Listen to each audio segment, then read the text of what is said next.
တယ်ဖယားရှင်ထူကောင်းကြီးချပေးပါစေဒီနေ့ကျွန်တော်တို့အသိတော်ဤဒုတိယတနင်္ဂနွေနေ့ဖြစ်တဲ့အတွက်ကြောင့်အမျိုးသမီးများကိုကျွန်တော်တို့ emphasize လုပ်ပြီးမှဝင်ငါရမယ်နှုတ်ကပတ်တော်ကျွန်တော်ရွေးချယ်ထားတဲ့ကျမ်းပိုက်ကိုစိတ်ဥစွာဖတ်လို့ပါတယ်ဒီမောသေဩဝါဒစာပထမဆုံးအခန်းကြီး1အငယ်7ကိုပဲဖတ်ပါမယ်မိန်းမသည်ဆုံးမဩဝါဒပေးခြင်းယောက်ျားကိုအစိုးရပြုစေခြင်းအခွင့်ကိုငါမပြီးသူသည်တိတ်ဆိတ်စွာနေအပ်၏ဖတ်တော်တဲ့ကျမ်းပိုက်အားဖြင့်ရောက်စီတဲ့တောင်ဘုရားရှင်ထူကောင်းကြီးချပေးပါစေဒီနေ့မှာတော့ကျွန်တော်အနေနဲ့ဤကျမ်းပိုက်နဲ့ပတ်သက်ပြီးမှလူတချို့ကခံယူချက်ဘယ်လိုခံယူတယ်လဲဆိုတော့ဤကျမ်းပိုက်အားဖြင့်အမျိုးသမီးများအားလုံးပလင်ပေါ်မတရားဘူးတရားမဟောရဘူးနှုတ်ကပတ်တော်မသွန်တရားဘူးဆိုပြီးမှတာမစ်ထားပြီးမှဤကျမ်းပိုက်ကိုအခြေခံထားတာကျွန်တော်သိရှိရပါတယ်ဒါကြောင့်ဤကျမ်းပိုက်နဲ့ပတ်သက်ပြီးမှအမျိုးသမီးများအားလုံးတကယ်ပဲပလင်ပေါ်ကနေနှုတ်ကပတ်တော်ဖရာသခင်တမန်တရားကဲတင်ချင်းတရားတကယ်ဝင်ငါခွင့်မရှိဘူးလားဒီကျမ်းပိုက်ရဲ့ဆိုလိုရင်းကပါလဲဆိုတဲ့အရာလေးကိုကျွန်တော်တို့တတ်နိုင်သမျှလေ့လာဖို့ရန်ကျွန်တော်ပြင်ဆင်ထားပါတယ်လို့ဆိုတော့ဒီကျမ်းပိုက်ကိုယူပြီးမှအမျိုးသမီးမှန်သမျှအားလုံးမိန်းကလေးမှန်သမျှအားလုံးကိုအမှုတော်မြတ်၌ပလင်ပေါ်တက်ခွင့်မပေးခြင်းလက်တရားစရာမပေးခြင်းအားလုံးကကျွန်တော်ရဲ့ personal ကျွန်တော်ရဲ့တယောက်တည်းရဲ့အတွေးကပါလဲဆိုတော့ဘယ်လိုထပ်ပြီးမှကျွန်တော်တွေးမိတယ်လဲဆိုတော့အဲ့ကျမ်းပိုက်ကိုအခြေခံပြီးမှအမျိုးသမီးများအားလုံးရဲ့နှုတ်ကပတ်တော်ဝင်ငါဖွင့်ကိုပိတ်ပင်လိုက်တဲ့အကြောင်းကတိမောသေပထမဩဝါဒစာအခန်းကြီး9အငယ်23မှာရှင်ပေါလုကတိမောသေစင်မှာတေးကျမ်းမာရဲ့အတွက်စပိယကိုလည်းနည်းနည်းအနည်းငယ်ကိုတောက်လို့ဆိုပြီးမှဒီကျမ်းပိုက်ကိုယူပြီးမှလူငယ်တချို့ကအယက်တိစာကိုကြိုက်တယ်လို့တောက်စားတဲ့ဘာသာပြန်တဲ့လူငယ်များနဲ့သူများသူသွားတလားလို့အဲ့လိုအထီတောင်ကျွန်တော်ခံစားခဲ့ပါတယ်။ဘာဖြစ်လို့လဲဆိုတော့ကျမ်းစာတစ်ခုကိုကျွန်တော်တို့ကလေ့လာတဲ့အခါမှာလိုက်လျှောက်ရမယ်သိထားရမယ်အချက်အနည်းငယ်ရှိပါတယ်နံပါတ်1အချက်ကပါလဲဆိုတော့ဤကျမ်းက direct တိုက်ရိုက်ကျွန်တော်တို့ကိုပေးထားတဲ့စာမဟုတ်တဲ့အတွက်ကြောင့်နံပါတ်1ဤကျမ်းစာကိုဘယ်သူကရေးပြီးမှဘယ်သူကိုပေးဖို့တလဲဆိုတာနံပါတ်1ကျွန်တော်တို့အရင်ဦးဆုံးလေ့လာရဖို့လိုအပ်ပါတယ်အခုနာဖတ်တဲ့ကျွန်တော်တို့ကျမ်းပိုက်ဟာဆိုလို့ရှိရင်ပေါလုကတိမောသေကိုရေးတာဖြစ်တယ်နံပါတ်1ကျွန်တော်တို့ကိုရေးတာမဟုတ်ဘူးအဓိကနံပါတ်1ကျွန်တော်တို့သိရမှာကရှင်ပေါလုကတိမောသေကိုရေးတာဖြစ်တယ်ပြီးလို့ရှိရင်အဲ့ဒီစာရေးနေတဲ့အချိန်မှာတိမောသေကဘာသာဝန်ထမ်းဆောင်တယ်လဲဘယ်မြို့ဘယ်ရွာမှာရှိတယ်လဲအဲ့ဒီအတင်းတော်မှာဘာပြဿနာရှိတယ်လဲပြီးလို့ရှိရင်သူနေနေတဲ့မြို့ရဲ့နောက်ခံဓမ္မရဘယ်လိုအခြေအနေရှိတယ်လဲဆိုတဲ့အရာလေးတွေကိုကျွန်တော်တို့ကနောက်ခံဓမ္မလေးတွေကိုအရင်အိုးဆုံးသိရှိနားလည်ပြီးမှကျွန်တော်တို့ပြီးမှပဲကျွန်တော်တို့ကဤကျမ်းပိုက်ကဒီနေ့ဒီခက်အတွက်ကျွန်တော်အပေါ်မှာဘုရားသခင်ကဘာစကားပြောတယ်လဲဆိုပြီးမှအတိတ်ပဲနောက်ဆုံးမှပဲဖွင့်ဖို့လိုအပ်ပါတယ်အားလုံးကသိပြီးသားပါဒီအကြောင်းအရာလေးကိုကျွန်တော်ဖတ်ပြီးမှရှင်းပြလို့ချင်းဖြစ်ပါတယ်ဆိုတော့ကျွန်တော်တို့နံပါတ်1အနေနဲ့ဒီကျမ်းစာဟာကျွန်တော်တို့ကို direct ကြီးချခြင်းမဟုတ်ပဲနဲ့ပေါလုကရှင်ပေါလုကတိမောသေကိုရေးထားတာဖြစ်တဲ့အတွက်ကြောင့်တိမောသေနဲ့ရှင်ပေါလုတို့ရဲ့ယဉ်နေဆက်ဆံမှုဘယ်ကနေစတွေ့တယ်လဲဆိုမှစရွေးကျွန်တော်အနည်းငယ်ရှင်းပြလို့ချင်းဖြစ်ပါတယ် တီမောတဲ့ဟာဆိုလို့ရှိရင်အဲဖက်မြို့၌ရှိသောအသိတော်မှာတေးအုပ်စရာလုပ်တဲ့လူငယ်ပါစတာတစ်ပါးဖြစ်ပါတယ်အဲ့မှာတာဝန်ထမ်းဆောင်ဖို့ရန်ရှင်ပေါလုကိုယ်တိုင်ကခန့်အပ်ပြီးမှထားခဲ့ဒါဖြစ်ပါတယ်ဟုတ်ပြီအစကနဝသူတို့ကဘယ်လိုတွေ့ကြတယ်လဲဆိုတော့ပေါလုကဘာနဘတ်နဲ့သူတို့ရဲ့တာရဏပြုခရီးစဉ်ပထမခရီးထွက်နေတဲ့ချိန်မှာလိုက်စတာမြို့ကိုရောက်ရှိလာတာဖြစ်တယ်။အဲ့မှာတီမောသေနဲ့တွားတွေ့တာဖြစ်တယ်။တီမောသေရဲ့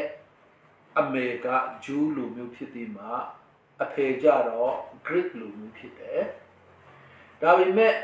တီမောသေရဲ့အမေနဲ့အဖွားကဖျားကိုယူတီကိုင်းဆိုင်ဖျားကိုယုံကြည်လေးစားတဲ့မိခင်ကြီးများဖြစ်တဲ့အတွက်ကြောင့်တီမောသေကိုငယ်သောဘဝအရွယ်ကနေစပြီးမှနှုတ်ကပတ်တော်တမန်တရားအဲ့ဒီချိန်ကတော့က Old Testament ပေါ့ဓမ္မဟောင်းကျမ်းကောင်းမွန်စွာတုန်တင်ချင်းခံတဲ့တီမောသေဖြစ်တယ်နှုတ်ကပတ်တော်အပြည့်အဝသူ့အထဲမှာရောက်နေပေးတာဖြစ်တဲ့လူငယ်လေးတစ်ယောက်ဖြစ်တယ်ပေါလုနဲ့ဘာနဘတ်ကလိုက်စတာသူတို့ရဲ့မြို့ကိုရောက်တဲ့အခါမှာခရစ်တော်ယေရှုဖခင်ရဲ့ကယ်တင်ခြင်းတရားကိုဝင်ရတဲ့အခါမှာနှုတ်ကပတ်တော်သူထားပေးတာဖြစ်တဲ့လူငယ်တီမောသက်ကချက်ချင်းသူနှုတ်ကပတ်တော်ကိုယုံကြည်ခံယူပြီးမှဒုတိယမွေးခြင်းကိုယ်ကစကားနဲ့ပြောမှဆို born again ရှင်းမှလည်းယုံကြည်သူချက်ချင်းဖြစ်လာရတာဖြစ်တယ်။ဟုတ်ပြီဒီကြားထဲမှာတစ်ချက်ကျွန်တော်ဝင်ငှချင်တဲ့အရာကဘာလဲဆိုတော့ခလေးသူငယ်များကိုငယ်သောအရွယ်မှနေစပြီးမှမန်ဒေါလာတမတရားကိုကျွန်တော်တို့တုံတင်လို့ရှင်ဦးတဲ့အထိလမ်းမလွယ်ဘူးတဲ့ဒါကကျမ်းစာထဲမှာကျွန်တော်တို့ဂတိပေးထားတာဖြစ်တယ်။ဒါကြောင့်အိမ်မှာကိုယ့်ရဲ့သားသမီးများနှုတ်ကပတ်တော်နဲ့ပုံမှန်တုံတင်ချင်းခံတဲ့ကလေးလူငယ်များဆိုလို့ရှိရင်အထူးသဖြင့်ကယ်တင်ခြင်းတရားကိုကြားချင်းလက်ခံနိုင်တဲ့အရာကိုကျွန်တော်တို့တွေ့ရှိရပါတယ်။ကျမ်းစာကိုကြည့်တဲ့အခါမှာလဲမာတာတို့ညီကိုမောင်နှမအားလုံးကငယ်ငယ်ဘဝကနေစပြီးမှသူတို့ကမိဘပဲကလေးများဖြစ်တော်ရလဲဖယားတကယ်နှုတ်ကပတ်တော်နဲ့ယဉ်ကျက်ပေးတာဖြစ်ကြောင်းကိုကျွန်တော်တို့ဘယ်နေရာမှာတွေ့တယ်လဲဆိုတော့သူ့ရဲ့မောင်ရှင်ပြန်ထမြောက်မယ်လို့ပြောတဲ့အခါမှာနောက်ဆုံးသောနေ့၌ rapture လိုက်တော့ထမှာယုံကြည်တယ်သိပါတယ်ဆိုပြီးတော့ပြောတဲ့အတွက်ကြောင့်နှုတ်ကပတ်တော်တမန်တရားကိုကောင်းမွန်စွာသူကကျူတင်သိနေပေးတာဖြစ်တဲ့ညီကိုမောင်နှမများဖြစ်တယ်ဆိုတာကျွန်တော်သိရှိရတယ်။ဒါကြောင့်နှုတ်ကပတ်တမန်တရားကိုတူထားတဲ့လူမှန်တယ်အားလုံးကဖယားတခဲကယ်တင်ခြင်းကိုချက်ချင်းလက်ခံနိုင်တာကျွန်တော်တို့သိရှိရတယ်။ကျွန်တော်နည်းငယ်တစ်ချက်လေးကြားအောင်တက်သိခံနေတာကဘာလဲဆိုတော့ကျွန်တော်တို့တီးဒီမှနေတဲ့အချိန်မှာကျွန်တော်တို့အိမ်ဘီနာပတ်ဝန်းကျင်အရက်ဆိုင်ကဝိုင်းရထားတာဖြစ်တယ်။အဲ့ဒီအရက်ဆိုင်ကကျွန်တော်ရွယ်သူဖြစ်တဲ့အိမ်လေးချင်းကလေးတို့မိဘတွေကအရေးရောက်တယ်ဒါပေမဲ့ကျွန်တော်တို့နဲ့ပေါင်းပြီးမှ Sunday School လာတယ် BYG အဲ့ဒီခက်တော့က BYG လူငယ်များတောက်ကြနေ့ညမှာအတူတကွဆုတောင်းတဲ့နေရာမှာလာတယ်နှုတ်ကပတ်တော်ကိုတော့သူတို့ကစီဘူးရရှိကြတယ်ကယ်ရိုစင်ထွက်ရင်လည်းသူတို့ကအမေရန်သူတို့အိမ်မှာခေါ်လဲရှိပါတယ်ဒါပေမဲ့သူတို့ကခရစ်ယာန်လည်းမဟုတ်သူတို့ကအရက်ကိုရောင်းပြီးမှအသက်မွေးရတဲ့မိသားစုကနေကြီးထွားလာတဲ့လူငယ်လေးတစ်ယောက်ကြောင်းကျွန်တော်ပြောပြချင်သူကတော်တော်လေးလဲဆိုတော့ဒါပေမဲ့ငယ်တော့ဘဝကနေ Sunday School ကိုကျွန်တော်တို့ကိုလိုက်တယ်နှုတ်ကပတ်တော်ကိုကောင်းမွန်စွာသူရထားပြီးသားဖြစ်တယ်ဒါပေမဲ့ကြီးလာတဲ့အခါမှာဘဝဆူသွင်းပြီးမှဖာကန်ဖက်ကိုရောက်သွားတယ်ဖာကန်မှာတကယ် တေရမယ်အစင်မှာထားရတယ်သူမှပြုစုချင်မရတဲ့ဘဝရောက်တဲ့အခါမှာသူ့အဖေကအဲ့ဒီနေရာလေးလိုက်ရှာပြီးမှအိမ်ကိုပြန်ခေါ်လာတာတော်လေးပြန်ချောနည်းနည်းนี่ကောင်းလာတဲ့အခါမှာကျွန်တော်တို့အတင်းတော်မှာဂျူဒ်ကမ်ဘာဒယ်ကမ်လို့မှသူကိုယ်တိုင်လည်းတက်တယ်သူခန္ဓာကိုယ်ကအရက်ကိုတအားဆွဲနေပြီဖြစ်တဲ့ကြောင့်အရက်မတော့ပဲမနေနိုင်ဘူးဒါပေမဲ့ကမ်ပင်းလာတဲ့အခါမှာကျွန်တော်ကမ်ပင်းမှာအိုးဆောင်တယ်ဆိုတော့သူ့အနေနဲ့ကျွန်တော်ကိုလိန်တာပေါ့သူကအရက်ကိုတက်ဘိုးထဲမှာထည့်ပြီးမှရေမဲတောက်တယ်လို့သူကနည်းနည်းတောက်တယ်ဒါပေမဲ့ကျွန်တော်သိတယ်အဲ့တော့တားမလိုက်လို့ရှိရင်အရက်အချိန်ထားပြီးမှနှုတ်ကပတ်တော်နာယူခွန်းလို့မရမှာဆိုလို့ကျွန်တော်မသိဟန်ဆောင်တာသူကလည်းကျွန်တော်ကိုလိန်တယ်ကျွန်တော်ကလည်းသူ့ကိုလိန်ရတာပေါ့မသိဟန်ဆောင်တယ်ကမ်ပီးဆုံးတဲ့အထီတော့တက်တယ်ဒါပေမဲ့သူ့ရဲ့ဘဝကိုကျွန်တော်ကြည့်တဲ့အခါမှာသူ့ရဲ့တက်တာကိုပြောင်းလဲတဲ့လက္ခဏာတော့ကျွန်တော်တို့ကမသိဘူးဒါပေမဲ့နှုတ်ကပတ်တော်ကငယ်ငယ်ကလေးကနေစပြီးမှအဲ့ဒီအချိန်အထိသူနှုတ်ကပတ်တော်ကိုရထားပါတယ်အသက်အတန်ဖြားတဲ့အခါမှာသူဆုံးသွားတဲ့နေ့မှာရိုမီဘာမြာကပြန်လက်တက်သိခံတဲ့အရာကိုကျွန်တော်ပြန်ရှင်းပြတက်သိပြန်ခံချင်တာဖြစ်တယ်မနေ့ရှစ်နိုင်9နိုင်ကြားထဲမှာအတန်စကားပြောတော့ဒူဒူစကားပြောတာသူတို့မိဘတွေကကြားတယ်။အော်သူ့တငယ်ချင်းများသူစီမှာလာပြီးတော့ဗာများပြောနေကြတယ်လေဗာဆွေးနွေးနေကြတယ်တယောက်ယောက်ကလာလို့နေမှာပါဆိုပြီးမှသူ့အခန်းကိုချောင်းကြည့်တဲ့အခါမှာသူကသူ့ရဲ့ကတင်နာမှာတူထောက်ပြီးမှစုပေါင်းစက်ကထားတာနေပါလေတူတယ်။မကြဘူးအဲ့ဒီနေ့လေမှာပဲသူအသက်ထွက်သွားတယ်။ကျွန်တော်ပြောချင်တဲ့အရာကပါလဲဆိုတော့နှုတ်ကပတ်တော်နဲ့တုံတင်ချင်းခံရတဲ့နှုတ်ကပတ်တော်တူထားချင်းခံတဲ့လူများအားလုံးဟာ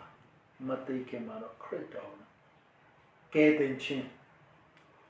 ရဖို့ရတာဖြစ်တယ်။ဒါကြောင့်ချက်ချင်းတဲ့ရဲ့မျက်စိထဲမှာကိုယ့်ရဲ့သားသမီးများဘဝပြောင်းလဲခြင်းမသိရတော့များနဲ့နှုတ်ကပတ်တော်နဲ့တုံတင်ချင်းစုတောင်းပေးခြင်းကတော့လုံးဝအားမစော်တာဆက်လက်ခြေလမ်းလမ်းဖို့ရအတွက်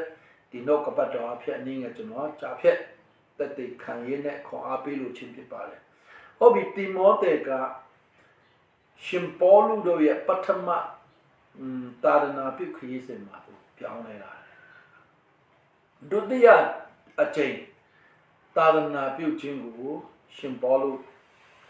သူတို့မြို့ကိုပြန်ရောက်လာတဲ့အခါမှာတိမောသေကတော်တော်လေးရင်းကျက်တဲ့လူငယ်ခေါင်းဆောင်အတင်းတော်မှာအာကိုအားထားထိုက်တဲ့ပုံကိုတယောက်ဖြစ်လာခဲ့တာသူတွေ့တယ်တွေ့တဲ့အခါမှာသူကလည်းပေါလုရဲ့နောက်ကိုလိုက်ပြီးမှဘယ်ရင်တို့ကောရင်တို့အတင်းတော်တို့ဖိလိပ္ပိမြို့၌ရှိတော်အတင်းတော်နဲ့တေဆလောနိကာတို့၌ရှင်ပေါလုနောက်ကိုလိုက်ပြီးမှတဖေးပြီးနဲ့သူကခိုဝကသူ့ရဲ့လက်ထောက်အမှုတော်မြတ်နဲ့ပါဝင်တော့လူငယ်လေးတယောက်ဖြစ်လာခဲ့တာဖြစ်တယ်။အားလုံးအသိပိသားဖြစ်တဲ့အတွက်ကြောင့်ရှင်ပေါလုကထောင်ကျသွားတယ်။ပထမထောင်ကျပြီးမှအချိန်အတော်အနည်းငယ်ထောင်ကနေလွတ်ချင်းသူခွင့်တစ်ခါရခဲ့ဘူးလေ။ကျွန်တော်အဲ့ဒီအကြောင်းရတော့ဒီစိတ်တော့မလိလာဖြစ်ခဲ့ပါဘူး။အာမခံနဲ့လားပါနဲ့လားခဏလွတ်တဲ့အချိန်မှာရှင်ပေါလုကလည်းသူ့ရဲ့သာသနာပြုတဲ့အခါမှာသူတည်ထောင်တဲ့အသိန်းတော်ကိုလက်ကြည့်ရင်အဲ့ဒီနေရာမှာလည်းတိမောသေနဲ့ထပ်ပေါင်းပြီးမှအေဖက်မြို့ကိုရောက်တာဖြစ်တယ်။အေဖက်မြို့ရောက်တဲ့အခါမှာပေါလုကတိမောသေကိုအေဖက်မြို့နဲ့ရှိတော့အသိန်းတော်ကိုပို့ဆောင်ဖို့ရန်ထားခဲ့ပြီးမှသူကမာကေဒေါနီးယားပြည်ကိုသွားတာဖြစ်တယ်။မာကေဒေါနီးယားပြည်သွားပြီးမှချက်ချင်းပြန်လာလို့မရနိုင်တော့ဘူးဆိုတာသူအချင်းကြီးတိကိုသိတဲ့အခါမှာစာနဲ့ဘဲသူနှုတ်ကပတ်တော်နဲ့သူ့ရဲ့ဝိညာဉ်သားဖြစ်တဲ့တိမောသေကိုပြုထောင်သောအဖြစ်သူစာရေးတာဖြစ်တယ် ရှင်ဘောလုကသူ့ကိုယ်သူအတိတ်ချင်းတရားစီရင်မယ်လို့သူကအရိပ်များရလာတဲ့အခါမှာဒုတိယစာဆောင်ပြန်ရေးလိုက်တယ်ဒါပေမဲ့ရှင်ဘောလုနဲ့ဒီမောတယ်ကတော့ရှင်ဘောလုတည်းရဲ့အထိပြန်မတွေ့ရတော့တဲ့အချင်းကြီးရှိနိုင်ရှိဒီနဲ့တူပါတယ်ဟုတ်ပြီဒီပထမစာရေးတဲ့အချိန်မှာဒီမောတယ်ရှင်မှာရေးလိုက်တဲ့ဒီစာကမိမသည်ဆုံးမဩဝါဒပေးခြင်းယောက်ျားကိုအစိုးရခြင်းငါခွင့်ကိုမပေးဘူးတဲ့သူဟာတိတ်ဆိတ်စွာနေရအဲ့ဒီကြံပိုက်ကိုသူရေးထားတာဖြစ်တယ်ဟုတ်ပြီဒုတိယအချက်အနေနဲ့ဒါဆိုရင်တီမောတယ်ကအေဖက်မြို့၌အမှုတော်ကိုထမ်းဆောင်တဲ့အတွက်ကြောင့်အေဖက်မြို့ရဲ့နောက်ခံသမိုင်းလေးတွေကိုပြန်ကြည့်ရအောင်ရှင်ဘောလုအေဖက်မြို့၌အခြေစိုက်ပြီးမှဧဝံဂေလိတရားဝင်ရတဲ့အခါမှာအဲ့မှာ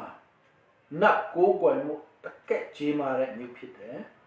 အာရှမိုင်နာမှာ Roman Empire လက်အောက်မှာရှိတဲ့အာရှမိုင်နာမှာအကြီးမားဆုံးသောမြို့တစ်မြို့လည်းဖြစ်တယ်စီးပွားရေးအချက်အချာကောင်းတဲ့နေရာလည်းဖြစ်တယ်လောကီဆိုင်ရာနဲ့ပျော်ပါမှုလည်းတကက်ကြံတန်တဲ့နေရာလည်းဖြစ်တယ်လူမျိုးဘာသာဆောင်တဲ့နေရာလည်းဖြစ်တယ်အထူးသဖြင့်အဲ့ဒီနေရာမှာသူတို့ကိုးကွယ်တဲ့နတ်ကနတ်တမီအာတမီလို့ခေါ်လာတိုင်းလားအဲ့ဒီဗိမာန်တော့အကြီးကြီးရုပ်ထုအကြီးကြီးရှိတယ်နတ်တမီသူတို့ကဒါကိုကိုးကွယ်တာဖြစ်တယ်ရှင်ပေါလုကအဲ့ဒီနေရာမှာနတ်ဆူရီနေထုတ်တဲ့အခါမှာတချို့ကအားကြလို့နတ်ရှင်ပေါလုပြောတဲ့ယေရှုနာမနဲ့ထွက်လို့မောင်းထုတ်တဲ့အခါမှာစတက်ရဲ့တာခုနှစ်ယောက်ကအဲ့လိုလုပ်တဲ့အခါမှာအဲ့ဒီနတ်ပူတဲ့နတ်ဆွဲတဲ့လူကယေရှုလည်းငါတို့သိတယ်ရှင်ပေါလုလည်းငါတို့သိတယ်နေတော့ဘသူတွေလဲဆိုပြီးမှအဲ့ဒီနတ်ပူတဲ့နတ်ဝင်တဲ့ကောင်ကပူနာပြသူတို့ကြောက်ပြီးမှထွက်သွားတာကျွန်တော်အဲ့ဒီကျမ်းပိုက်ထဲမှာကျွန်တော်တို့ရှိရတယ်အဲ့ဒီနတ်နဲ့ဝိညာအတက်နဲ့ပေါင်းဖော်ပြီးမှအလုတ်လုတ်တဲ့ဘီတဲ့ဟောတဲ့လူတွေမြောက်များစွာပြောင်းလဲလာပြီးမှသူတို့သုံးနေတဲ့ပစ္စည်းစာအုပ်များကိုလည်းမီးရှို့ပစ်လိုက်တာကျွန်တော်အဲ့ဒီကျမ်းစာထဲမှာလည်းဖော်ပြထားတာဖြစ်တယ်ဒီအကြောင်းအရာနဲ့ပတ်သက်ပြီးမှရှင်ပေါလုကလည်းနှုတ်ကပတ်တော်ဝင်ရတဲ့အချိန်မှာအကြီးကျယ်ပြဿနာတက်ခတ်ပူပါတယ်ဘာဖြစ်လို့လဲဆိုတော့တမန်တော်ဝတ္ထုအခန်းကြီး7အငယ်20မှာဘယ်လိုအတိုင်းဒါဒီပြတော်တယ်လဲဆိုတော့အဲ့မှာပဋိန်ဓမ္မတယောက်ကလူဒီစေယုံပြီးမှရှင်ပေါလုတို့ကိုဘယ်လိုအတိုက်ခံလုပ်တယ်လဲဆိုတော့ကျင်းမြတ်သောနတ်သမီးအာတမီဤဗိမာန်တော်ကိုပမာဏမပြုတ်သဖြင့်အာရှပေတလျှောက်လုံးမှစ၍လောကီနိုင်ငံသားတို့ကိုးကွယ်သောဘုံအတရေတော်သည်ဖြတ်စေခြင်းတို့ရောက်မယ်ကိုစိုးရိမ်စရာအကြောင်းရှိပါ၏ဟုဆို၏တဲ့ဒီလူနဲ့လူဒီစေယုံပြီးမှရှင်ပေါလုတို့အဖွဲ့ကိုအနောက်ဆက်အကြီးကျယ်ပြုလုပ်တာကျွန်တော်တွေ့ရှိရတယ်ပြောချင်တာကအဲ့ဒီနတ်သမီးဤဗိမာန်တော်ကိုအကြီးမားဆုံးသောဗိမာန်တော်အာရှပေမှာအကြီးမားဆုံးသောအဲ့ဒီကိုးကွယ်ခြင်းအဖက်မြို့မှာရှိတာဖြစ်တယ်သူတို့ရဲ့ခံယူချက်ကပါလဲဆိုတော့နတ်သမီးကနတ်အားလုံးထဲမှာအကြီးဆုံးဖြစ်တယ်ဒါကြောင့်မိန်းကလေးကအဓိကဖြစ်တယ်မိန်းကလေးကပူပြီးယောက်ျားထက်အရင်ရှိသောပုဂ္ဂိုလ်ဖြစ်တယ်ဆိုပြီးမှအမျိုးသမီးဝါဒီကိုတကယ်ကြီးမားကြီးစုတဲ့မြို့ဖြစ်တယ်အဲ့ဒီကနေပြောင်းလဲလာတဲ့ခရိယန်ယုံကြည်သူအမျိုးသမီးများကသူတို့ခံယူခဲ့မှုတဲ့အ အမျိုးသမီးများယောက်ျားများထက်အမျိုးသမီးကပိုပြီးအရေးကြီးတယ်ပထမနေရာမှာရှိရမယ်သူကပဲအုပ်ချုပ်ရမယ်ဘာဖြစ်လို့လဲနတ်တမီးကအကြီးနဲ့ဆုံးသောဖြစ်တဲ့အတွက်ကြောင့်ဆိုပြီးမှအဲ့ဒီခံယူချက်ကအသင်းတော်တဲ့ကိုအနည်းနဲ့အများစိတ်ဝင်ပြီးမှအသင်းတော်အနောက်အရှက်အမဲရန်ပြီးတဲ့ခံယူချက်တစ်ခုဖြစ်လာခဲ့တာဖြစ်တယ်။ဒါတော့ဒီနောက်ခံတမိုင်းအားလုံးကိုကြည့်ပြီးမှဒီကျမ်းပိုက်ကိုပြန်ဖတ်မယ်ဆိုရင်နော်ရှင်ဘောလူရဲ့ပြောလို့တဲ့အရာကိုတာရွတ်ကျွန်တော်တို့သိရှိနိုင်မှာဖြစ်တယ်။ဟုတ်ပြီတစ်ချက်တော့ပြန်ဖတ်ရအောင်နော်။တိမောသေဩဝါဒစာပထမဆောင်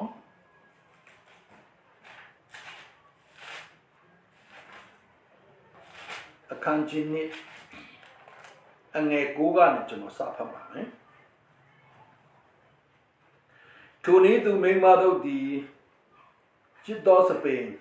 ဆွေတစားကြောက်ပလဲအဖူးထိုက်သော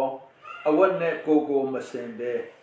စက်ကြောက်ချင်းအိန္ဒြီစောင့်ခြင်းအားဖြင့်လျော့ပတ်သောအဝတ်နှင့်၎င်းဖယားသခင်အားယူသည်လေးမြတ်ချင်းကိုဝန်ခံပြုစုသောမိန်းမစင်တဲ့ဒီအတိုင်းကောင်းသောအကျင့်နှင့်၎င်းကိုတဆာစင်စေခြင်းငါအလိုရှိ၏အားထောင်ရအောင်မိန်းမသည်အုပ်ဆိုးခြင်းကိုအစဉ်ဝန်ခံ၍တိတ်ဆိတ်စွာတင်စီမိန်းမသည်ဆုံးမဩဝါဒပေးခြင်းယောက်ျားကိုအစိုးရပြုစေခြင်းအခွင့်ကိုငါမပြီးသူသည်တိတ်ဆိတ်စွာနေအပ်၏အကြောင်းမူကားအာဒံကိုစေဥစွာဖန်ဆင်းတော်မူ၍အာဒံကိုစေဥစွာဖန်ဆင်းတော်မူ၍နောက်မှဧဝကိုဖန်ဆင်းတော်မူ၏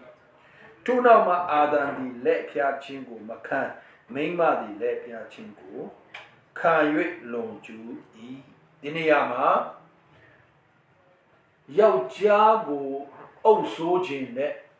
တက်မင်းခြင်းနဲ့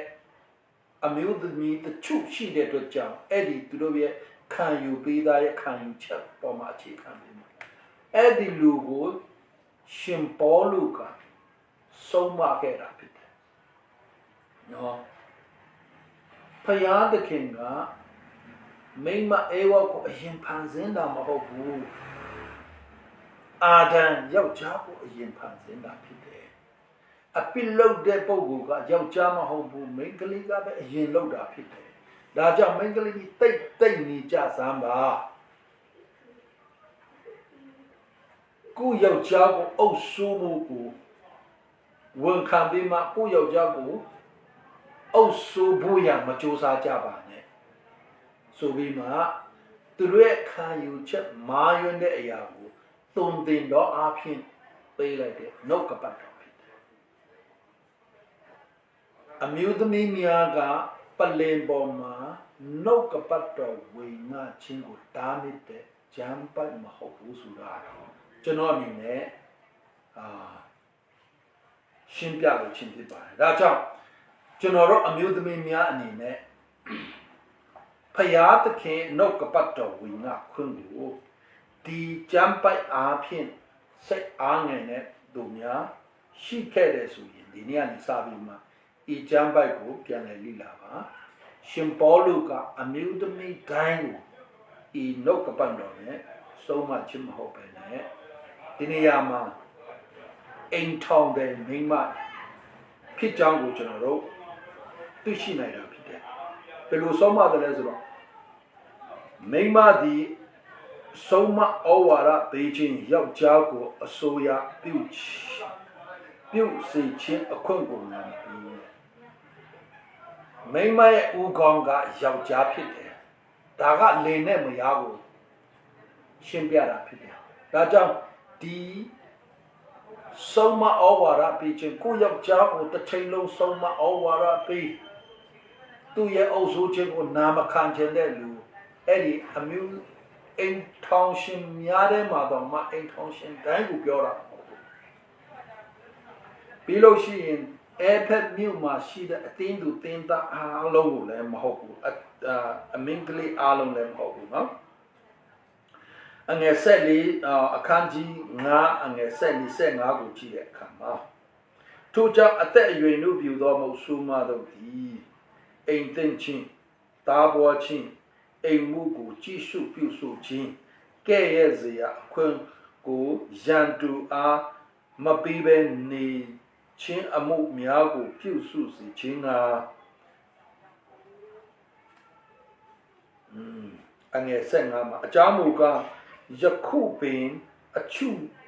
တို့သည်လမ်းလွယ်၍စာတန်နောက်သို့လိုက်ကြ၏တဲ့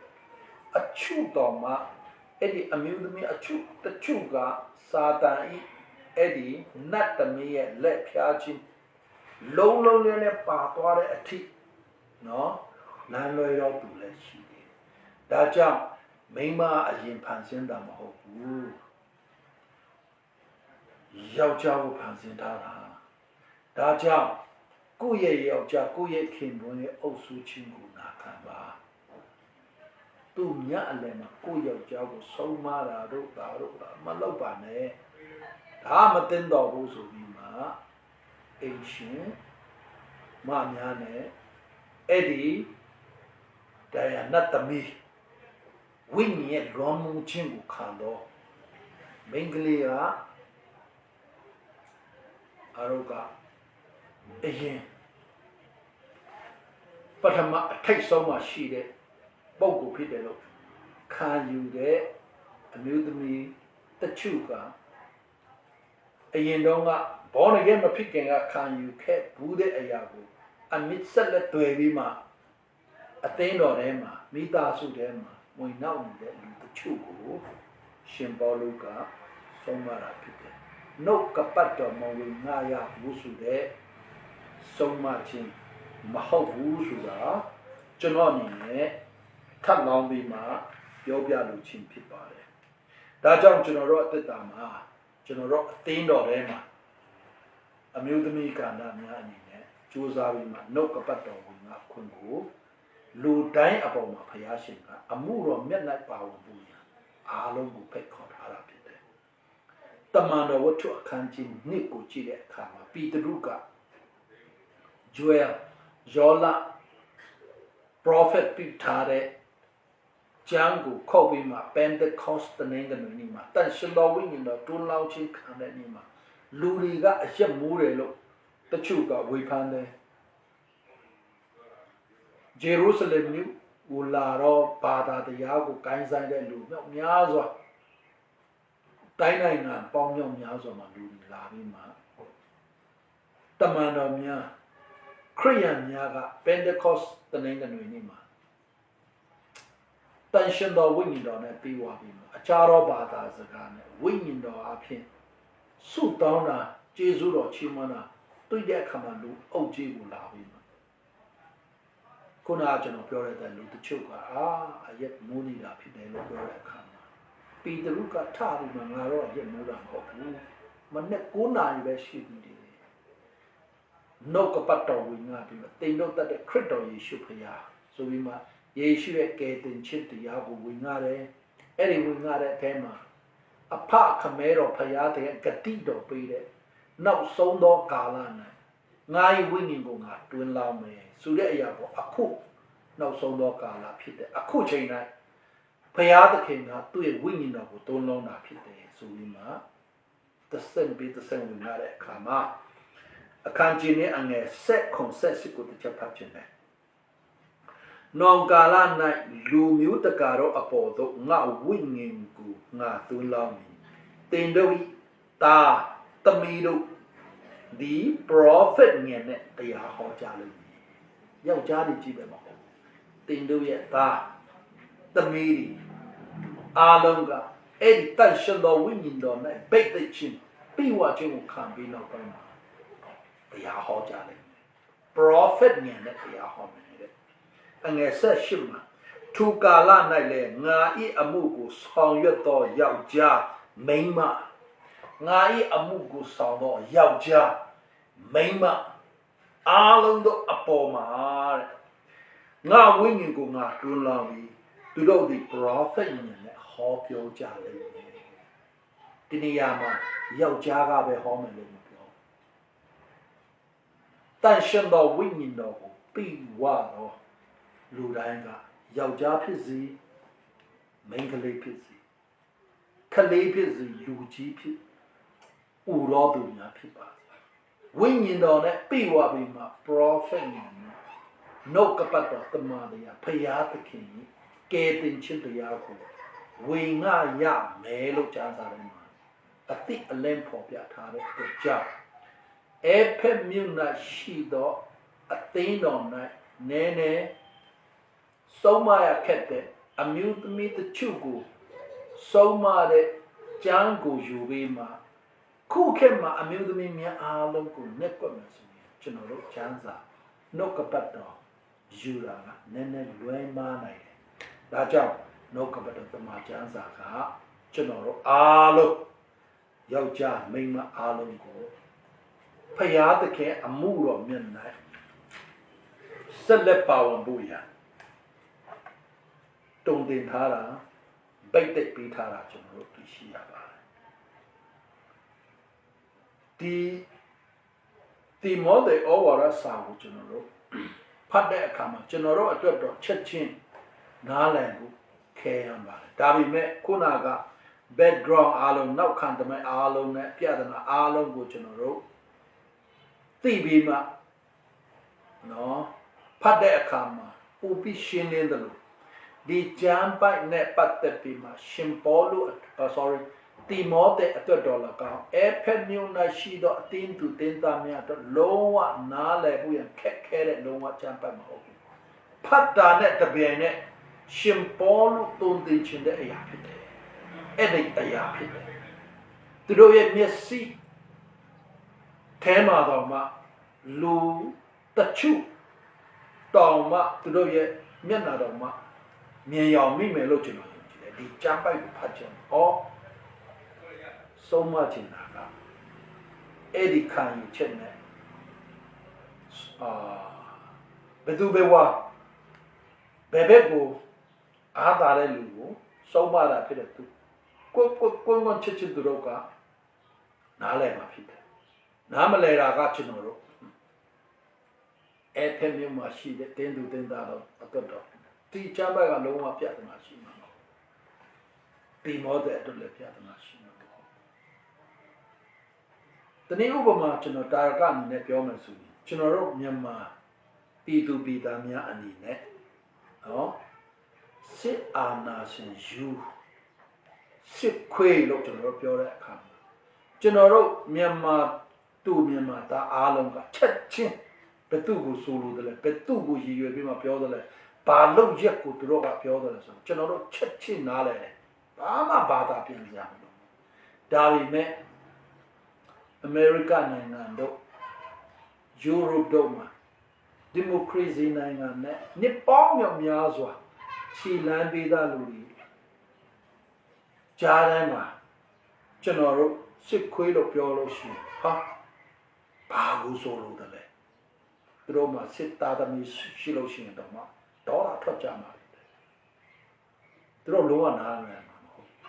ကျွန်တော်တို့မြန်မာပြည်သူမြန်မာပြည်သားတို့လုံးဝနားလည်ဘူးလားလုံးဝမခက်ဘူးချက်ချင်းဘယ်သူစစ်သားတိုင်းကိုပြောတာလည်းမဟုတ်ဘူးเนาะဟိုအိန္ဒိယစစ်သားကိုလည်းပြောတာမဟုတ်ဘူးဘယ်သူဘဝတွေကိုပြောနေကြတယ်လဲဆိုကျွန်တော်ချက်ချင်းဖမ်းလို့ရတယ်လို့အမျိုးသမီးများအားလုံးမိန်းကလေးများအားလုံးတိတ်ဆိတ်စွာနေမှာစုံမချင်းမပြရဆိုတဲ့ဒီစကားပြောတဲ့အခါမှာအဖက်မြူသူမြူတာအတင်းသူတင်းသားများတော့လုံးဝနားလည်လုံးဝခက်တဲ့ကြံပတ်မဟုတ်ဒါကြောင့်ဒီနောက်ခံသမိုင်းနဲ့ကျွန်တော်တို့ကြည့်တဲ့အခါမှာရှင်ဘောလုကအမျိုးသမီးများအားလုံးအမှုတော်ဆောင်ဖို့ညာကန့်တတ်ထားတာမဟုတ်လွတ်လပ်စွာတန်ရှင်တော်ဝိညာဉ်တော်နဲ့ပြီးွားတော်သူမှတဲ့အားလုံးအမှုတော်နဲ့ယောက်ျားမိန်းမလူကြီးလူငယ်မရွေဖျားရှင်ကကျွန်တော်တို့ခန့်အပ်ထားတာဖြစ်တယ်တခုကတော့ရှိပါတယ်အဲ့ဒီတန်ရှင်တော်ဝိညာဉ်တော်မပြီးွားသေးဘူးဆိုရင် နားလည်ရမှာခက်တဲ့အတွက်ကြောင့်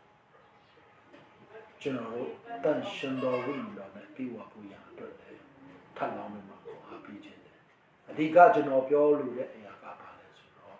အဲ့ဒီကျမ်းပိုက်ကိုအခြေခံပြီးမှ